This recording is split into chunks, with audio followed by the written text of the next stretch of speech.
Hello everyone and welcome back to another episode of Overcoming Graduation with Brian Drury. For anyone who's listening for the first time, Overcoming Graduation is a podcast that I created to help young adults learn anything and everything they need to about life to live the life of their dreams.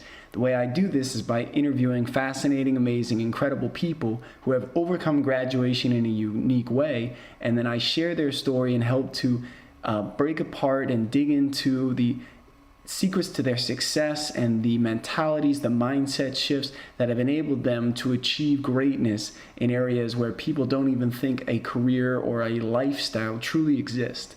So today, my guest is Scott Chaffee, who is many things, but among those things, he is an audiovisual expert for some of the top speakers in the world. So he helps to control everything from sound, lighting, video editing, the post-production of videos, and so much more for some of the top presenters and speakers in the world, people who have individuals spending thousands and thousands of dollars to come see them give their performances and speeches.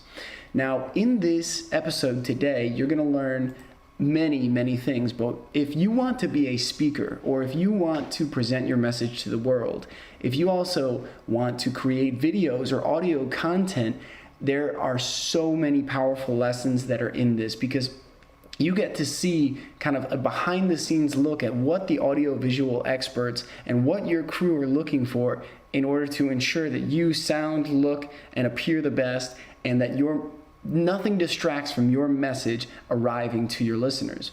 You're going to hear about why sticking to time limits as a speaker and when you're performing at events is so critical. You're also going to hear why Scott and I discuss why there's the quote, there's no money in that career is total bullshit.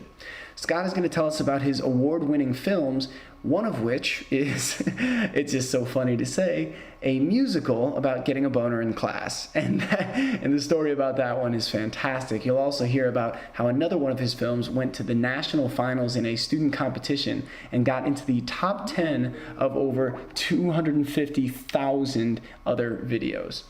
Now, Scott is also known for being a personal Macguyver, and how this Macguyver mentality has not only helped him to provide amazing value to his clients, but also has enabled him to create a distinct advantage for himself and his niche. Now, beyond this, there's so many other things that we're going to cover in this interview, one of them being the power in redundancy and how that can guarantee your success in any event. But some other deeper things that Scott will really dig into are why gratitude is so important. And he and I will discuss why it is so critical to express gratitude and do it as much as possible and share it in a truly genuine way. So I'd like to thank you all for joining me today. Today is a very exciting episode, and I know you're going to get a lot of value from it.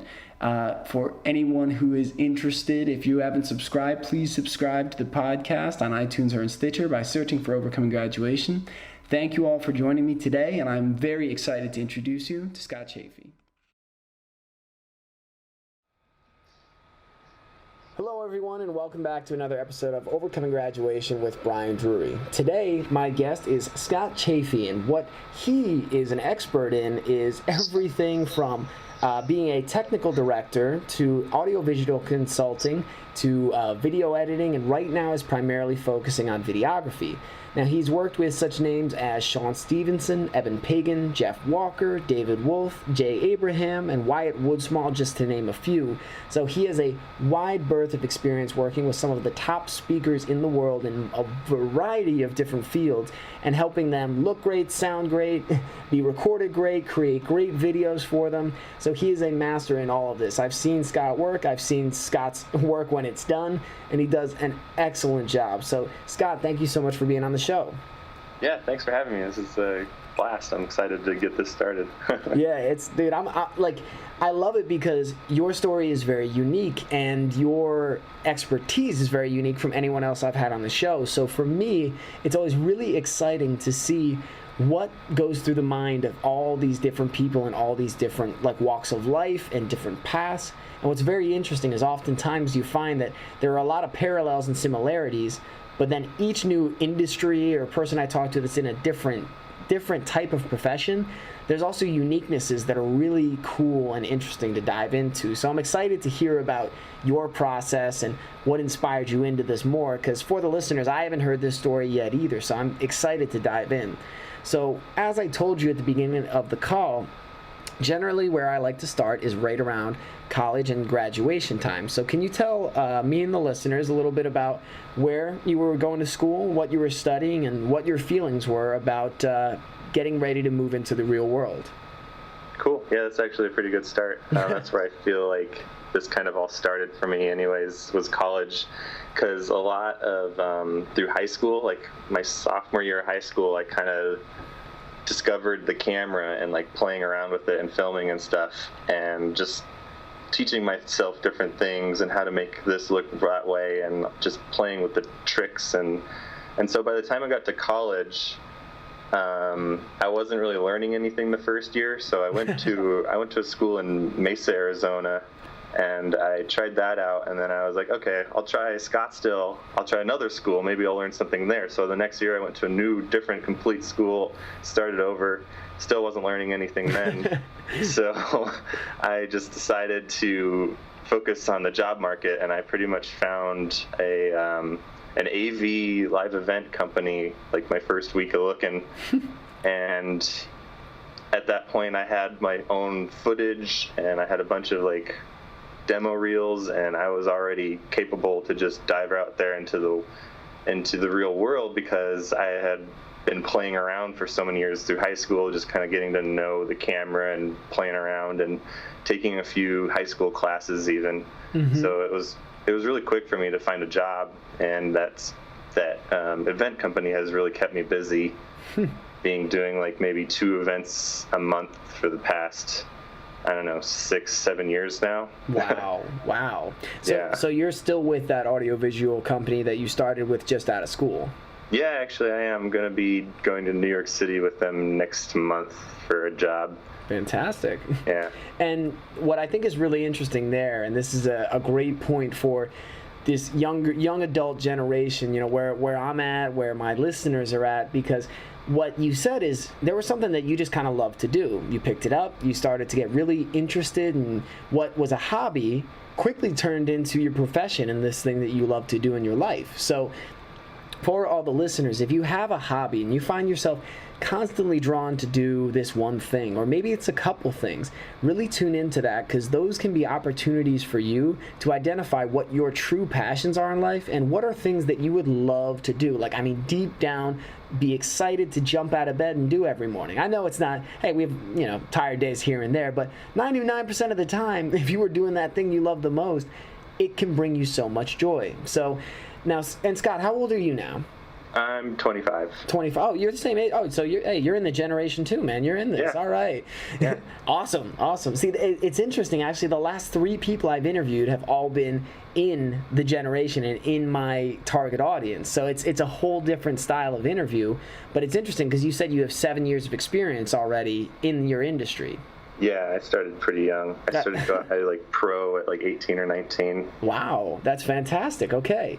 So now when you started working with this audiovisual company, so, I mean, and I love that it was just like, hey, I found something, it worked for me, and I've been working for them for a long time since. So what were some of the first projects that you started working on when you joined this company? Okay, so we would just kind of go to like hotels around the West Coast and sometimes on the East Coast, but mostly around California. We would just go to these hotels and venues and stuff and just set up these like live events. They're kind of like sort of like TED Talks, but longer. They're like 3-4 day long events with usually one speaker, and that's just been kind of like this niche market that this company has been kind of riding on for a long time.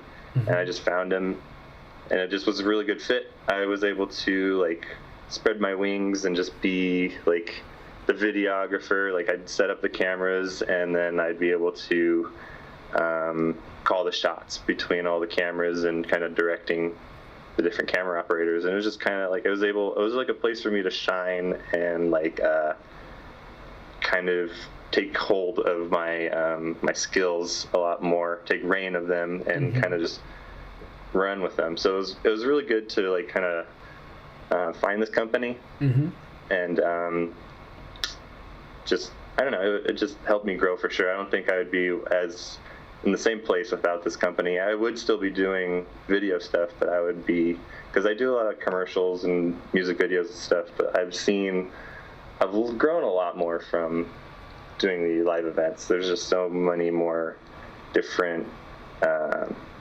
variables that can happen. Right, yeah. When you're I don't know if I answered your question. Oh, no, yeah, absolutely. And I think at a live event, you need to monitor things live. When you're editing, when you're, taking a bunch of clips of footage and putting them together, it's like you may be working under a time crunch or there may be deadlines, but it's very different than the speaker who's in front of, 500 or 1,000 people. Their mic goes out and they're like, okay, you need to fix this immediately. These people paid a lot of money to be here. There's a whole nother level of franticness and energy. So could you tell us a little bit about some of the biggest challenges, like something like that, or some of the biggest challenges you face in doing live events? The biggest challenge is I can never trust technology to work for me. So like I always go into every show knowing that something bad is going to happen, and it's like just predicting what it's going to be and trying to stay one step ahead of it, but it's nearly an impossible job. So I've learned to build redundancies. So I'll have like, for every one camera, there'll be like 3 hard drives plugged into it, recording it, and like for every one thing of like audio that's recording, I'll have 3 different things recording that one thing. And I've just learned over the years that redundancy has really saved a lot of my business. And that's been a big trouble. Like there was a show I did in Florida, and lightning struck the hotel, and the entire hotel shut down, and I lost power to the entire show. And that happened 3 times in 3 days. And oh my God. I wasn't ready for that, but now I'll always bring in like a massive battery that every piece of equipment can be plugged into. So if there was a shutdown, I've learned since then that bring in the biggest battery you can find and you're good to go. I just picture the person like, oh, come on, Scott, you weren't prepped for lightning? Come on, yeah, man. exactly. It's obvious. That's not square one. But I was gonna ask, maybe it is the lightning story, but what was one of the worst? Because these are like, I think, funny stories to reflect on, especially when a person like you has like done so many awesome things and I met so many amazing people. What was one of the worst breakdowns that you ever experienced where it just seemed like everything was falling apart at a live event? Yeah, I guess I got one for you. I was doing a live stream with this. I think it was Joe Stump. He was doing his by referral only event, and about like halfway through the live stream, just kind of randomly stopped, and we had no idea, and like there was probably 1,000 people watching online, and they we had no idea what to tell them. We ended up getting on like technical support with live stream, and their servers were down, and then when they got their servers back up, our like machine like shut down, so we lost it on both ends. And then when we got going again, the live stream servers were down, and it was just, we were not streaming for like maybe 3 or 4 hours, and that was a major blow for that event. But we actually ended up fixing the problem because everything was being redundantly recorded into a third party. So later that night, I was able to just upload everything to live stream away from the live, like it wasn't actually live anymore. It was maybe a few hours behind, but we still got it online. Oh, well, that's, I mean, again, it's that point of building redundancy into your process so that no matter what, you're covering yourself, you're hedging your bets so that you're good to go. Yeah. And for the listeners, that's a good lesson, especially when it comes to technology, because I remember my first ever interview for this show. I had one recorder, and the interview went great. Like, the answers were they were just really powerful for the audience. I was like, wow, this guy, he nailed it. That was really great. The energy was great. And then I went to click save, and the whole thing broke down. Like the whole system that I had, everything fell apart, and I lost the recording. So now I record with at least 2 things at all times, and I have one that's connected to the computer and one that's a handheld, just to be totally free. So when it comes to technology, back it up on a USB, get it on the cloud, like back these things up, because like Scott said, there's a pretty darn good chance that at some point technology is going to just fry on you. You're going to get a virus, or lightning's going to strike the hotel. So just to be prepared. So now, Scott, I remember when we were talking at the conference, something I found really interesting was the kind of sound and visual considerations that you have to make the speaker look good, sound good, and all of the different considerations you have that the general viewer would never consider. So can you talk a little bit to kind of the lighting, the background, and what types of things you have to consider that most people would never even think about in terms of a presentation? Oh, okay, cool. So the first thing that comes to mind is just be like super,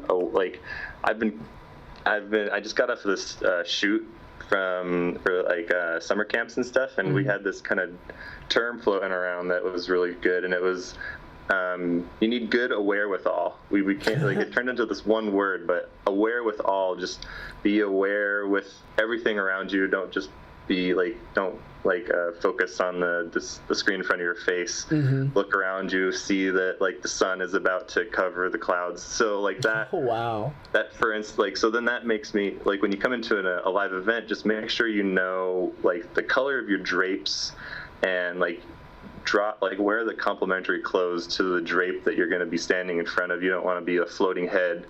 If you're going to wear like a black shirt in front of a black drape, then you'll just be a floating head. You probably want to find more of a lighter shirt. And then talking about shirts, you want to like crazy patterns, like pinstripes and floral patterns. They have a really hard time being picked up by certain cameras, so just try to avoid those altogether.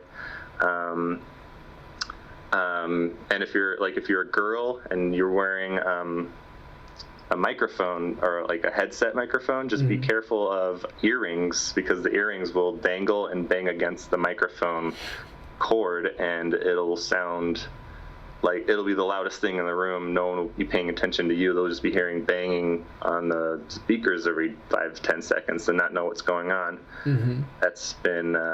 That's always hard to figure out how to fix that while it's happening. Just run up and rip the earring out of her ear. All right, you're good. We pretty much do that. We'll be like, we got to stop and just take your earrings off. Sorry. Yes, and then let's see what else. Hair, shirts. Be aware of what microphone you are wearing. Like, there's going to be different microphones out there, and different companies will provide different microphones, and just be aware of the 3 different kinds that are out there, that are essentially out there. There's like the handheld that you just carry in your hand. Then there's the lapel that'll just stick to your shirt, and you got to figure out where that is going to like attach properly. And then there's the headset, and just make sure you're wearing the right jewelry and just have the right hairstyle for that kind of microphone. With the lapel, is different because there's only a certain like field that the microphone can pick you up in. Right. So you kind of usually don't want to be flailing around too much or too like aggressive with it, but it can handle it. You just got to know where it is at all times. Let's see. With lighting, there's going to be really bright lights pointing at your face, and you probably won't be able to see the audience if you're on stage. It'll be hard to see them, at least. Don't like block your face, but don't like block your face from the light the whole time, like you're wearing, because we made these lights to be bright so that everyone in the whole room can see you and the cameras can see you, and it's bright by design. And let's see what else. Another good one would be try to be aware of the clock. If you're doing a presentation and you've got a time limit, just try to make sure you stick to that, because if you go like past time too much, then you're kind of screwing over the person that's speaking next, and then you're also screwing over the entire behind the scenes schedule. Like lunch has to be changed. All the presentations have to be shorter from now on. The end of the day is going to change. Like everything changes, and all the people behind the scenes aren't really happy with people that do that. Yeah. So be very aware of the clock. And I think what I think is really interesting about all these things is I remember when you get like, and this is even more than we got, so this is great because I'm thinking through this because I'm a person who wants to be a speaker in the future, and I mean like as soon as possible. I love to be on stage. I love to be in front of people. I want to share my message. So for anyone else listening, this is the type of detail and expertise that you get from years and years working on your craft. Like these are things I think most people have never even thought of or considered, and it's like, you know, that earrings could affect the quality of your presentation based off the type of mic you have. It's kind of mind-blowing. So for everyone who's like me and wants to be a speaker, keep in mind that there is a lot of other things to be aware of other than just having that powerful message and that really well written, well crafted speech. Because I'm sure many of us have seen when someone is inexperienced using a hand mic and they have a tendency to move their hands and the mic kind of moves in and out, and so they come in and they come out and they come in and they come out, and it makes it very difficult to follow the entire presentation. So to Scott's point, one, be aware of the mic you have. Two, if you can control it, try and find the one that works best for you. If you're super animated and you have a lot going on, probably going to be your headset. If you're one of those people who stands at the podium, you don't even need a handheld mic. You just get the one in the stand.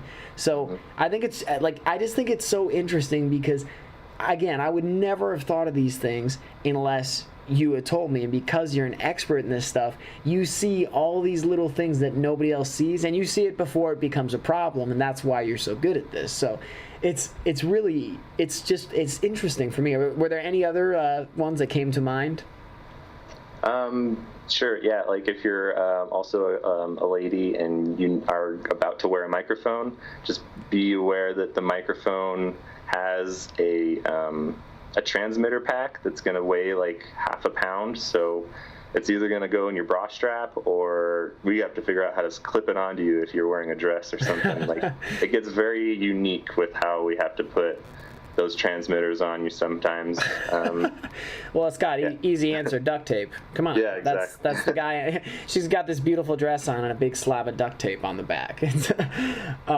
So actually, you know, something that I'm curious about is that we haven't touched on yet, and this is always something that's a key for me, so I want to get into this, was what is it about the videography and being a technical director, audio, visual, what is it about all of those components that really attracted you to this field and drew you to this? That's a good question. I really like kind of being pulled in all sorts of different directions and challenging my brain and like having all these different puzzles and just it's really intriguing to just kind of try to stay ahead of the technology, just try to outsmart it sometimes.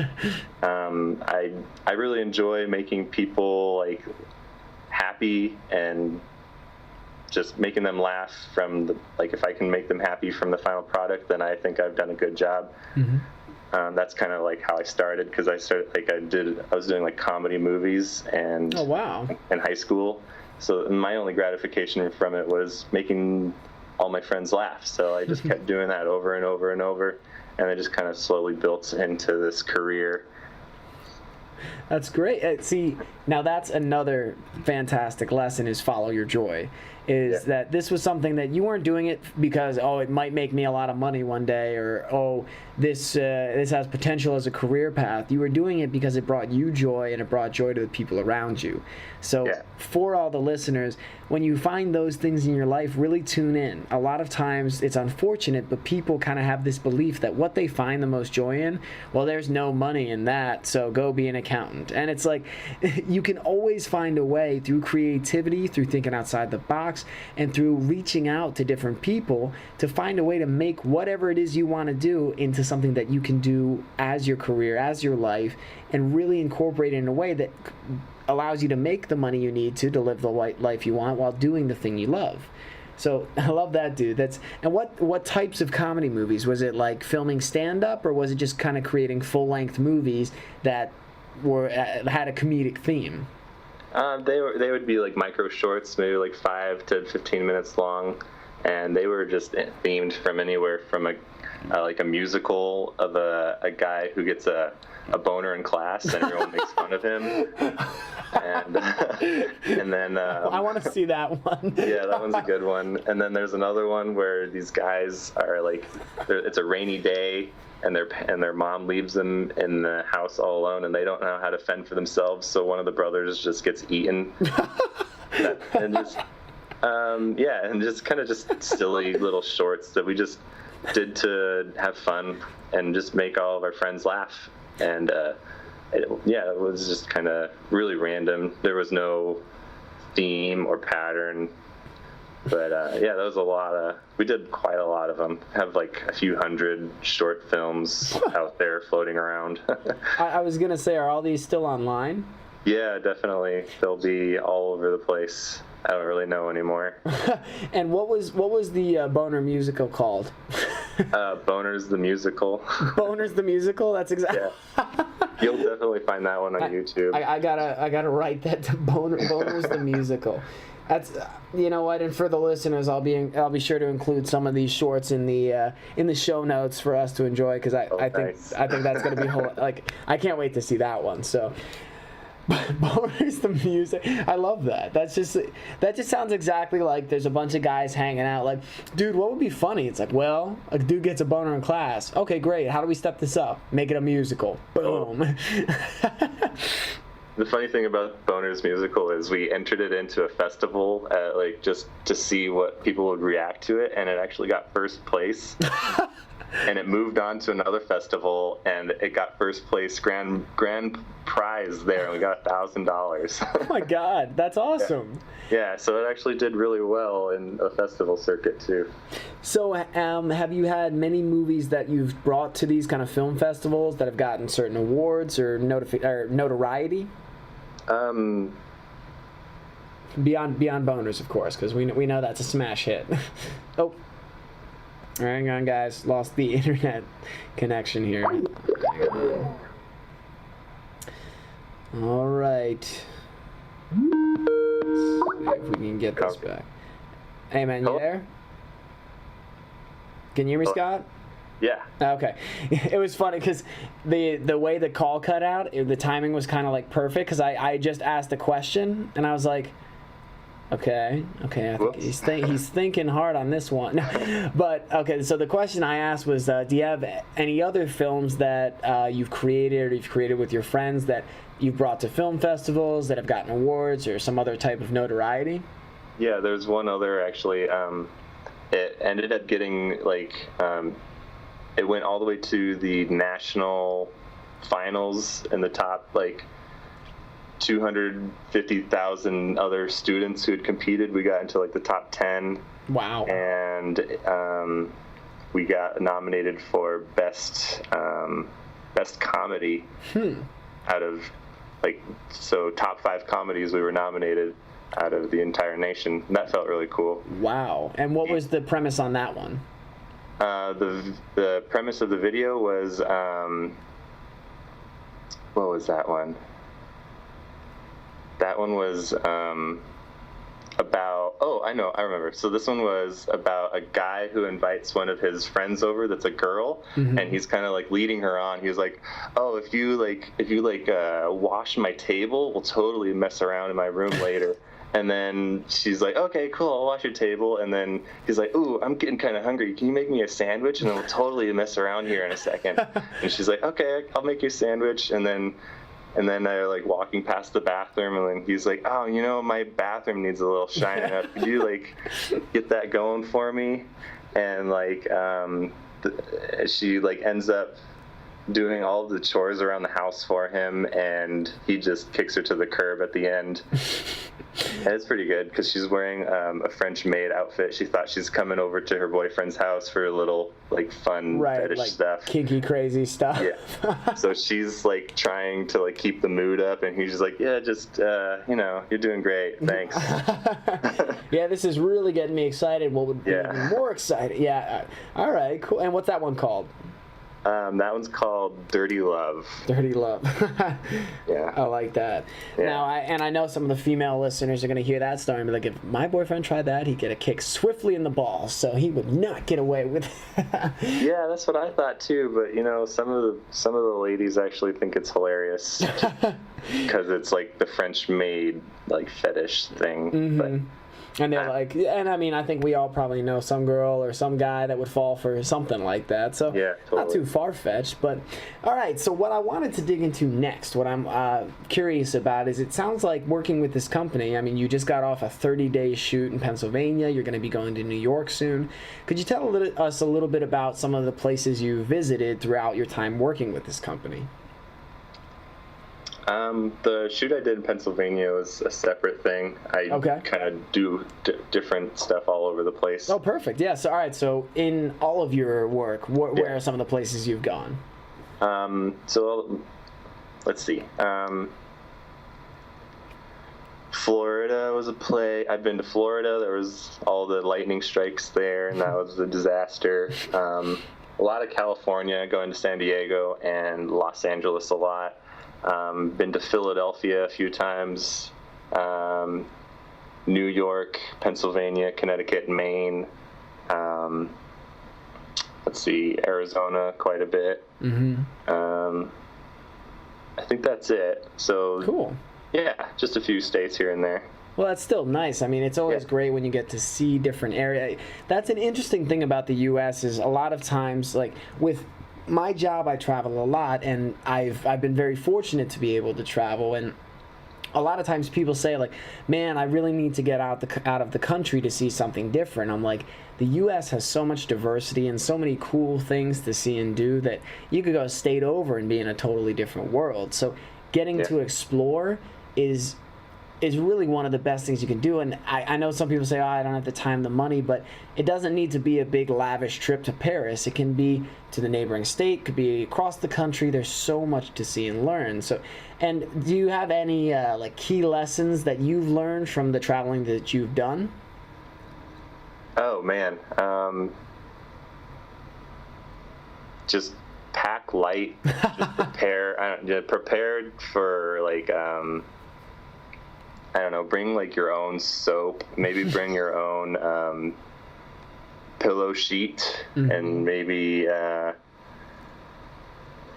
kind of get a lay of the land that you'll be going to. I don't know, I've been in a lot of like low budget hotels where there's nothing else around except for maybe like a gas station, so you kind of have to go into like survival mode almost and just get creative. So I had like leftovers from an Italian restaurant hanging out with me, and I just flipped over my iron for the ironing board, and I was able to preheat my leftovers with that because there was no microwave, there was nothing in the hotel, there's nothing around. So that worked out well. I was going to say, all this live problem solving from these live events, you've got to find a quick way to make a solution. But I can safely say I've never heard of someone using an iron to preheat their food. So well done, man. That's a new one. Yeah, thanks. It's gotten me a little infamous and stuff. Like I have the reputation of being like a Macguyver kind of on set, because I'm pretty quick about thinking outside the box and what could be used to fix anything in a sense. Mm-hmm. I'm like the Macguyver on set. I've got that nickname sometimes. And would you say, so this is a really interesting thing, because that skill, that kind of MacGyver-like attitude, can be invaluable not only in circumstances where you need to reheat your Italian food, but also in business, in pleasure, in life, in dangerous situations. So is that something that you kind of have naturally always had, or is that something that you've developed through a certain method? I think that's what I've kind of naturally had this skill, I feel like. Mm-hmm. Just kind of always been able to look at stuff in the room and be like, oh, I can actually use that to tighten this screw and get the same result as a screwdriver, or I can see there's like two pieces of string over there and I can tie them together to, I don't know, there's just, I don't use stuff for what their intended purposes is for a lot of the time. Well, I think irons really were for Italian food, but we just got, we just missed the mark on that one. But do you have any, do you have like an example or two of some of your favorite Macgyver moments where you use something just for a completely out of the box purpose? Yeah, sure. With this event company, we were thinking of this crazy camera angle, and we had no idea how to do it other than just toss it on top of this 30-foot light stand and just take it up there with a bunch of different clamps and stuff that aren't designed for the camera at all. We just clamped it on with like 4 different clamps, and we flew the camera up like 40 feet up in the air, and we wanted like this security cam perspective, and it worked out great. We got the shot, we got it all safely up there, but the thing that we used to get it up there was designed to hold lights, and all the stuff was just like designed for lights. Nothing was supposed to hold a camera up there. So I would say that'd be a big one for me. See, and that I love, because there is so much to be said about making do with what you have. Like, so many times, whether it comes from starting a business to your physical fitness to diet and exercise, we're very quick to go, well, if I bought that $2,000 gym set, then I'd be in shape. Or if I had the money to buy all this internet marketing and I could buy a flashy web page, then I would have a successful business. But in reality, like Scott said, you know what? Sometimes it just takes creativity, thinking outside the box, and looking at what you've got around you to make it happen right now. Because one of the most powerful things you can do is use what you've got and take a step right now and give it a shot. Because, if that camera had fallen, they would have been like, okay, you know what, that didn't work out. Maybe not the best idea next time. But in this case, they were able to get it up there, get the shot they needed, and create a great video. So a lot of times, these kind of crazy Macgyver moments that'll happen in your life can lead to amazing results. So that's awesome. I'm just picturing this like camera dangling by a single strand of duct tape, and it's like, we nailed it, guys, perfect. That just sounds like such a guy solution to a problem. Like, yeah, all right, duct tape, and it's solid. But so that was probably our very first attempt at it, but we got it. We're perfecting it as we go. It's really about, it's a two strips of duct tape crossed, and then one over the top, and then you're golden. But maybe a zip tie in there. Maybe. Oh, zip ties, dude. If it's in the pocket. Yeah. That's. I mean, you're golden. That's overkill. I think you're getting a little too secure there, but. So what I wanted to talk about next is you have worked with some, insanely high level, like some of the highest level speakers really in the world. And it's interesting because I'm sure there are big differences in working with these high-end guys who are used to speaking all over the world with all different crews versus, if you worked with me and it'd be my first time, I wouldn't really have any expectations. So can you talk a little bit about like what you, being the technical director, needs to do in order to support some of these higher level guys, and what some of their expectations may be that are different from a generic speaker? The higher level guys, they'll come back and talk to me, and they'll kind of give me a gist of the things that I know they'll be doing on stage. Like Brendan Burchard will, for instance, he'll come up to me and he'll tell me like the first two minutes of me on stage, I'm just going to be yelling and clapping and just going crazy. So maybe kill my microphone. I might break it. So like things like that, where they just come up to me and they just know themselves. That's always been super helpful, because that makes it so that I don't feel like I'm like a headless chicken running around like, what's going to happen next? What's going to happen next? And so it helps to be any kind of know in what they're going to do. And I've only noticed that from the professional guys who've been doing it for many, many years, and they know that the guys backstage, the tech guys, are what's making them look so good on stage. And if they mess up, if they kind of confuse the guys backstage, then it looks confusing for them on stage too. They figured that out. And have you gotten any, to me that's like kind of a ridiculous request, to you're like, oh wow, okay, all right, you're gonna be screaming and yelling. Have you gotten any other really unusual or kind of out of bounds requests from a speaker that's is one of these more experienced guys? No, not really. No, I typically will take any request and I'll roll with it, but at the end of the day, I always have to go to my client to make sure to approve, because a lot of these people are just coming in and just stop talking on stage and stuff. But nothing's really been like a curveball. Maybe having to microphone a girl who's in a mermaid costume.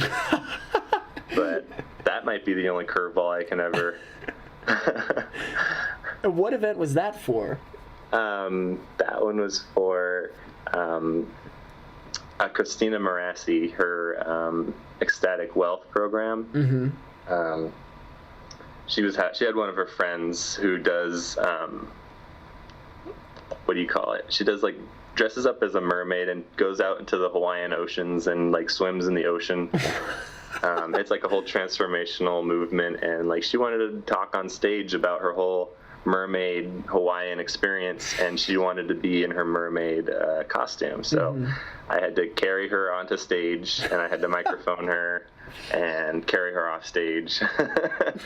I'm just picturing you like, okay, how do I get the mic onto the clamshell bra? Yeah. This is gonna be, well, that's a good note for me, because I'll have to reconsider wearing my mermaid costume for my speeches. Want to make it easier on the crew, but so, it's just so interesting, the things you get into. It's like, I can imagine you never expected to face that challenge. You're doing this for a couple of years. You're like, all right, I've dealt with dresses, I've dealt with this type of look, and I'm good to go. And then somebody goes, yeah, we got a mermaid you need to mic up, and you're like, well, we can make that work. And duct tape and zip ties start popping out. But so now we covered your one of the worst experiences with the lightning and things going out, and how you were able to cover your ass there with redundancy. So what I'd like to hit now is, what was one of the best, or like, I'm sure you have many, because working with these types of guys, these quality guys, you get to experience a lot of amazing content. So what was one of the best, or maybe the best experience you've had with one of these live events? Oh, okay. This one was pretty recent for me, actually. I was stepping away from my technical directing role, and I was doing more promotional videography work for an event. So I would go around and capture B-roll, and I would like kind of interview the attendees about what their experiences were. And Scott, could you explain what B-roll is for the listeners? Oh, B-roll, just kind of general footage that captures. It's kind of like a highlight reel, or just all the cool stuff that happened throughout the event, all the good-looking, exciting things that have happened. It's just more. It's kind of just. So A roll would be the interviews, and B roll would be anything else that I captured that will help splice together the interviews. Right. Kind of hides them and covers them a little bit. Right. So like the stuff that you see a trailer and there's music playing and all these clips come up and pictures, people clapping and cheering, like that type of stuff is your B-roll? Yeah. Yep. Okay, great. So all right, so you were at this event, you're filming more B-roll type of stuff and doing interviews, and then yeah. So like this would be my third year doing this event, and so I've got a relationship with the client, and I know the event and like what is being said and how to like really capture it. And this year we tried something different where I would actually edit. I'd film during the day, edit at night, and by the end of the event I would have a video to show the whole room. Usually it takes me 2 weeks to do that kind of thing, to edit and get it all ready, but I did a quick version video for this, and when I showed it to the room, I actually got a standing ovation, and they pulled me up on stage and they just gave me like a 5-minute standing ovation, and like it was really powerful, and like it really kind of like stuck to me as like people actually do see me and like appreciate what I do, and just made me feel really good about myself, getting like 300, 400 people giving me a standing ovation.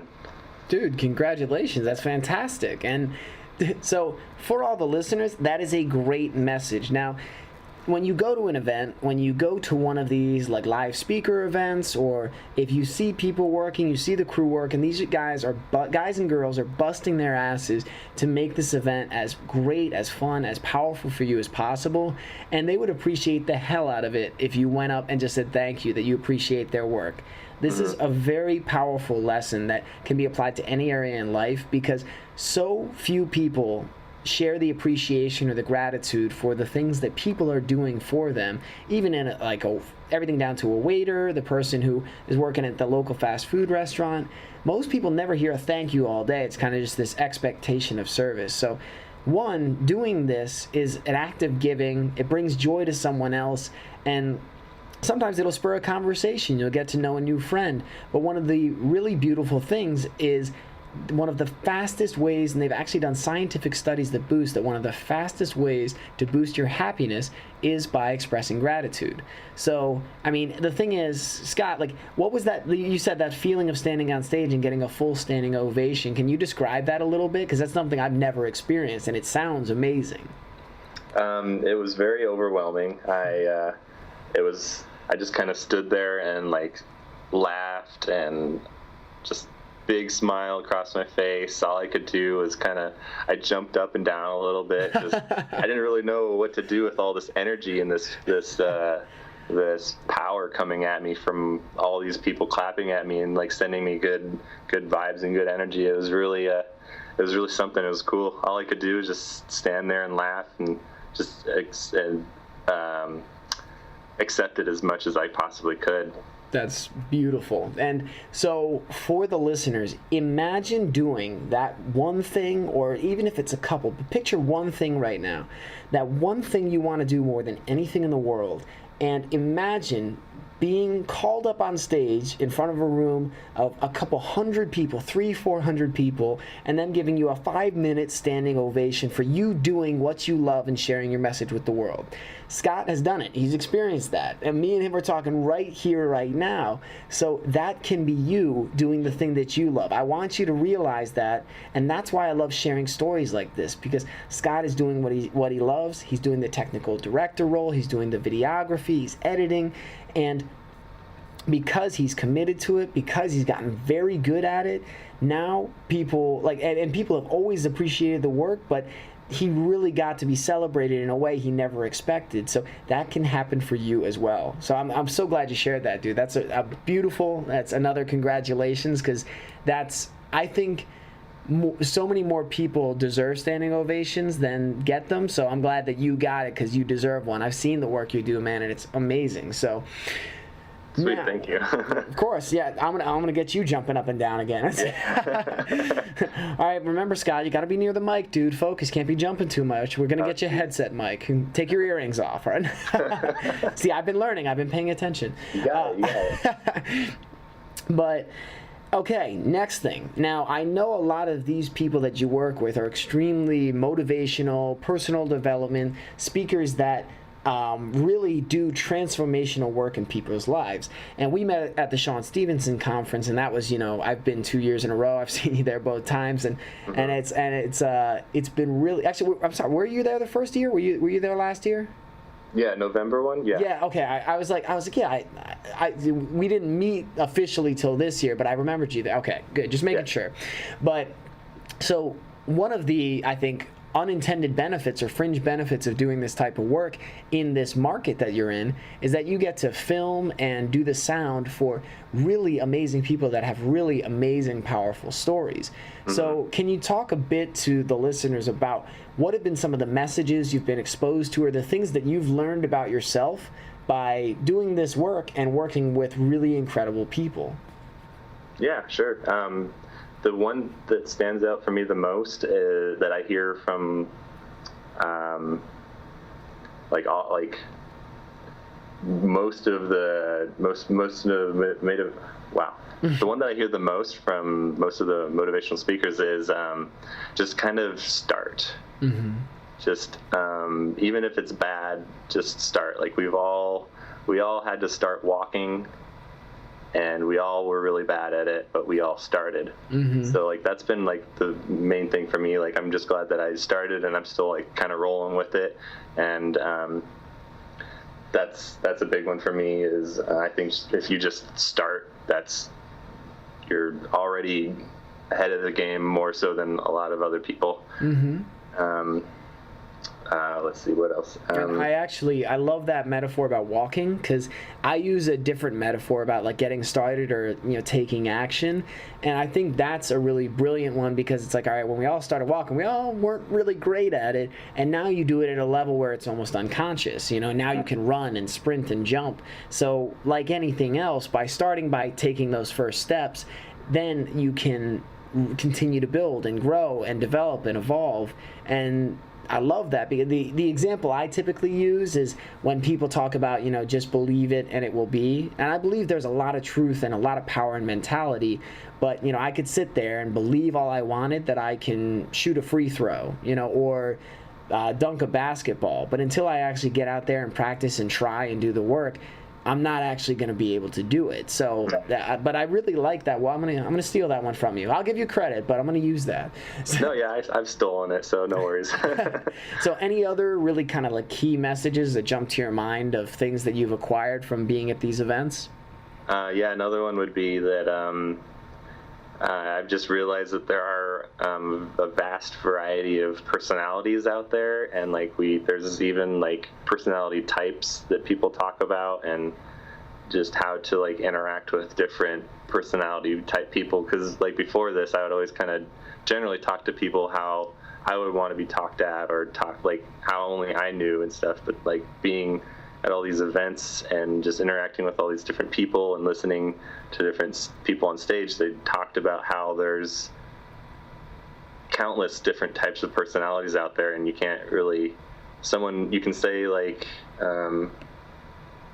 I like cold pizza to somebody, and they'd be like, cool, I like cold, I don't know, everyone hears different meanings than what you thought they would hear. So like that's kind of opened my eyes a lot, like just all the different personalities and how to interact with them, for sure. Yeah, like each person, no matter what you say, every word that comes out of your mouth gets filtered through their ears, through their eyes, in a way that is influenced by their background, their perceptions, what they've learned, what they've chosen to accept. So that same sentence of, I love cold pizza, one person says, well, I've never tried it, so, all right, whatever. One person says, I love cold pizza. One person says, oh, I got really sick one time. It's like, it just has this whole wide range. So then when you get to know the different personality types, and you know that one person is a little bit shy and they don't really want to talk as much, you can modify your speech in order to shorten the conversation, because they'll feel more comfortable with just kind of keeping it brief. Whereas another person who's really emotive, maybe someone like me, that they love to talk, so maybe you let them go and you ask them open-ended questions to allow them to shine and feel like, oh, okay, I really got to express myself. So it's a very powerful message, and I think a big part of it is, like you said, is when you're talking, you're not just talking, it's so much more about the listening. And when you listen and really engage, you get to pick up very quickly what it is people want and what they're after. So I love that, man. Now, what I'm curious about is, you are 25 and you have done a lot in multiple different fields, similar kind of industry, but you have hit so many different things in such a short time. So I'd be curious to know, I know you said you really want to be focusing on your videography. What are some of your big goals, or the things that you want to accomplish in the coming years, throughout the course of your life? What are some of those big goals and dreams?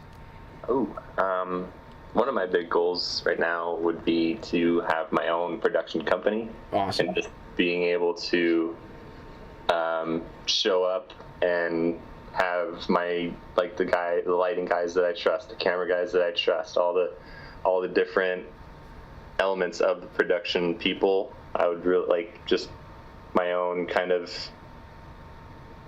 so like I would be kind of in charge of the whole thing, and that would help a lot. Like I would really like that, just because I've gone through so many different like trials and tribulations through all these other production companies, and just I don't know, I would just feel like that would be really fun for me. Mm-hmm. Just to experience the different, like, because I would be able to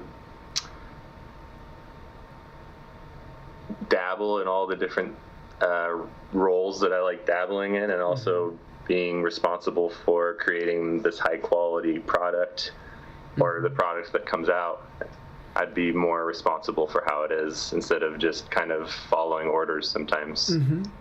Well, that's really interesting because it puts you in the leadership role, but like you said, when you assemble your A team and the best of the best in all these different fields, you know that you don't need to micromanage or be in any specific part at any specific time, and you can just choose to bounce around. And you're over here in lighting, you're over here in video editing, you're over here in sound, and you can just play around to, and it's almost like being in like what's the name? Like the guy who leads the orchestra. I'm blanking on the name right now, but the conductor. Conductor. Thank my God, it's such a basic word. I've forgotten the word the. Okay. So you're like the conductor, where you're watching this beautiful symphony be made, but you're just kind of standing back and guiding and leading versus being responsible for every individual part. That's really cool, man. And if I see any opportunities to help you out, I'd love to help out. Or maybe I see somebody good, I'll point them your way so you can start to build that A squad and go off on your own. So. Oh, awesome! Yeah. And are there any, and so you said you want to start your own production company. What would be the ideal things that you would love to produce? What would be the type of content or output that you would want to make? That's a good question. I've always loved the variety of like how I do filming now. Like I go from like filming commercials to music videos to live events to just how to DIY kind of stuff. Like I really love the variety of stuff that I do. It makes it so I can learn a bunch of different things, and I don't know, I've really not been interested in a niche kind of thing, so I think I would just be a general kind of commercial production company. Mm-hmm. If anything came my way, I'd love to do it. I don't know, I'm always down to film something. That's awesome. But for the listeners, when you create something that's your own, that's your prerogative. You don't have to be a niche. You don't have to do it all. You get to pick. You get to be selective and say yes to the clients you want, no to the clients you don't want. That allows you to surround yourself with the people you want to work with, to build relationships, and to grow in the ways you want to. So that is one of the beauties of creating something that is truly your own. So hey man, I'm all for it. I've seen what you can do, and I don't have any doubts that you'll be there sooner than you think. So I'm very excited to see what comes there. Now, what I'd like to ask is, you've mentioned the commercials and music videos. Are there any in particular that you could tell us about, or some of your favorite commercials and music videos you've worked on? And did I lose you? I lost you. All right. You're going to get a few seconds of me, guys. Let's see if we can get this back quickly so I don't have to do any editing work, because that's what I try to avoid.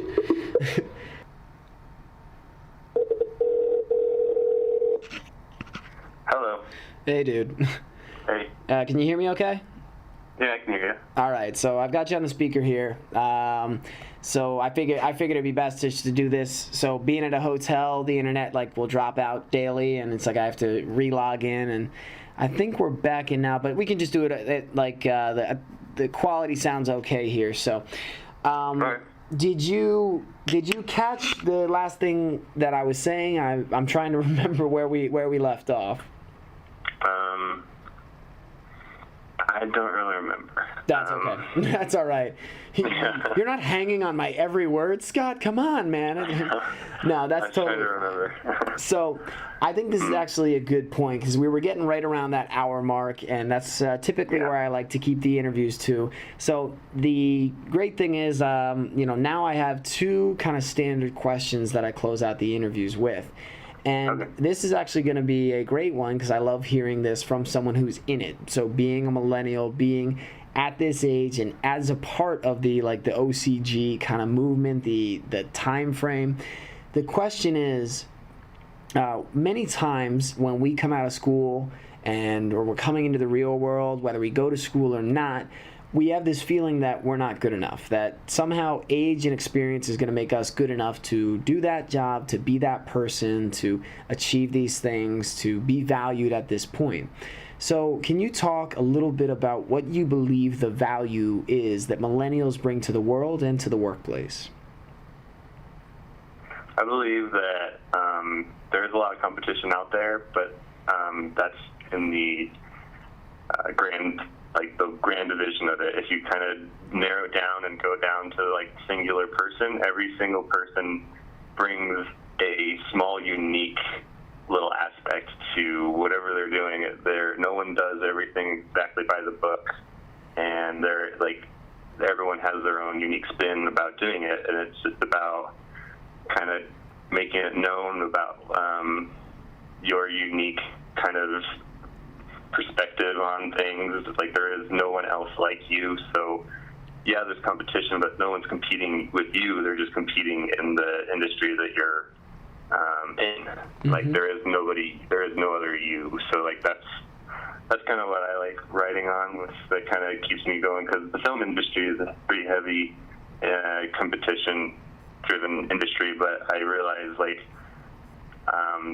the guy down the street can do the exact same job that I can do, but he's probably not as Macguyver as I am. I don't know. So like, there's just the slight tweaks that everyone's kind of like another production company. I don't know. Like they will be looking for someone who's more older and more stern and more put together, and then they would look at me and like, okay, maybe not this younger guy who's not quite as old. So like, there's always all the clients are always looking for something different. So like, mm-hmm. I just kind of would say to own your uniqueness and just realize that no one is you. So just be yourself.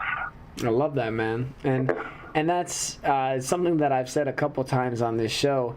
Experience doesn't equate quality, and experience doesn't necessarily mean, like, a lot of people will use that as a justification or a crutch and say, I've been doing this for 20 years. It's like, you might have been doing crappy work for 20 years and no one's at the heart to tell you. So that's the beauty in this new, like, invigorated, information-driven generation, is that we have the ability to create and do things that other generations, would have needed a lifetime to learn, whether it's video editing, whether it's, doing a podcast, it's, coding to create a website. Now, like anything else, it takes a long time to become truly an expert. But to your earlier point of just getting started, anybody can just get started and create anything. And like Scott said, guys, everyone has your own unique twist, message, and spin that you bring to the world. If you think about it, there are probably hundreds or thousands of people that write on personal development. There's hundreds or thousands of people who are speakers and who have books and who have all these different things. But for some reason, each of those books succeed, because if you think about it, there are so many people out there. And for someone, your message crafted in exactly the way you deliver it might be exactly how they need to hear it to change their life forever. So, exactly. Love that message, dude. That is fantastic. So, this next question, and again, it's cool because me and you are the same age. We're in this right now, but I still think, if you look back, there's all kinds of interesting things that we've learned since when we graduated or when we left college. So, this final question is, if you could go back and talk to yourself at the point you were graduating, or at the point you decided to leave school, and you could go back knowing everything you know now, what would be the advice you would give to your younger self? Oh, boy. I would definitely tell my younger self to get more of an online presence. Like right now, I'm mostly by referral only. Like people only know me word of mouth. Mm-hmm. And I'm changing that this year. I'm going more, like getting more websites and like more media, like an internet presence. Mm-hmm. But that's sad that I'm just figuring that out this year. But I would tell my younger self to jump on that sooner, and just be more outgoing. Mm-hmm. Yeah, just be more outgoing and just get a more media presence. That's what I would tell myself for sure. Cool, man. And for outgoing, would it be, do you mean in a business perspective, a social perspective, or both? Yeah, for sure. Both. Definitely social, for sure. Mm-hmm. Just talking to more people, getting more people out there realizing that about what I do, mm-hmm. and what I'm all about and what I stand for. Fantastic, man. I love it. Awesome. All right. Well, that is where we're going to wrap it up. Now, what I always love to do, and like I said to the listeners, I'll be including the links and everything in the show notes, and we're definitely going to be putting in the links for Boners the Musical and Dirty Love, so I'm going to have to do some internet digging to find those, but I'd love to share that with the community, with my community. So now, Scott, I know people are going to want to come and see some of the beautiful work that you do, so what are some of the best places that the listeners can come to find out more about Scott Chaffee?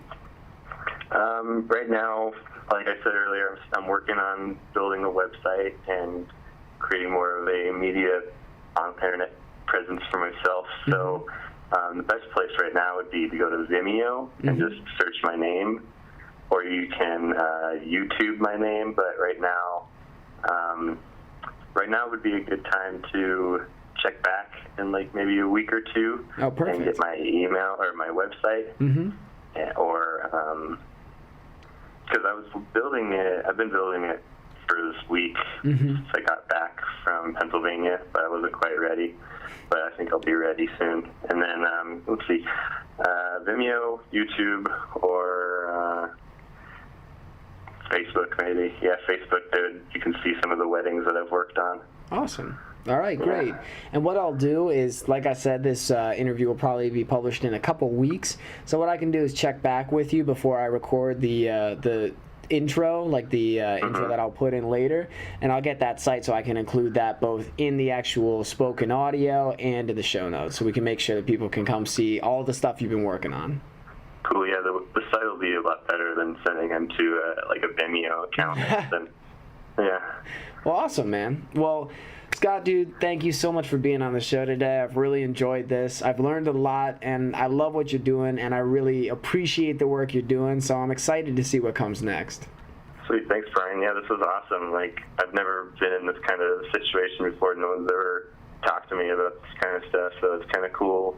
Like, it started at Sean's event where he pulled me up on stage and made me talk for like that 20 minutes. That was the first time that's ever happened to me. Mm-hmm. And so it's been cool. I feel like this is good next level for me, kind of getting more out there, I guess. Well, this is great. Hey, this is you following your advice to your younger self, is getting out there and doing more. So I celebrate you for that. If I could give you a standing ovation and you could see, here, I'm doing it. I am standing in my hotel room and clock. Oh, wow. So, thank you there you so go. much. So now, with that, I mean, that's fantastic, man. But really, that's just another example of how this, following this path and this passion, creating this life for yourself is leading you to all kinds of new, different, exciting things you've never done. And you've got a great story. You've got a great message. So I'm excited to hear about you sharing it more, about creating your own production company. I feel like there's big things coming, dude. So I'm excited. Sweet, yeah, I'll keep you in touch for sure. Yeah, you better. If you need any lead ginger actors for any of your movies, you know who to call. And if you get Katy Perry in any of your movies, I'll be any part. You just name it, just as much as I get to meet her. So, all right, yeah, I'll keep that in mind. So for all the listeners, thank you guys for joining us today. I've had a lot of fun on this one, and I hope you guys did too. So if you would like to subscribe to this podcast, if this is your first time and you have not yet subscribed, you can search for Overcoming Graduation on iTunes or on Stitcher. To see a full list of all the episodes, learn more about the OCG community, and see a full bio about me, and find out about upcoming offers, giveaways, and events, you can visit overcominggraduation.com. You can also check out Overcoming Graduation on Facebook, Twitter, and Instagram. And if you'd like to reach out to me directly to give me some feedback, to talk about your mermaid costume and where you had to stick your mic, or any other feedback that you'd like to share about the show, you can contact me at brian@overcominggraduation.com. So, Scott, if you hang out for 1 second while we close this out, everyone who's listening, that's it for you. So have a great night, and I'll talk to you again real soon.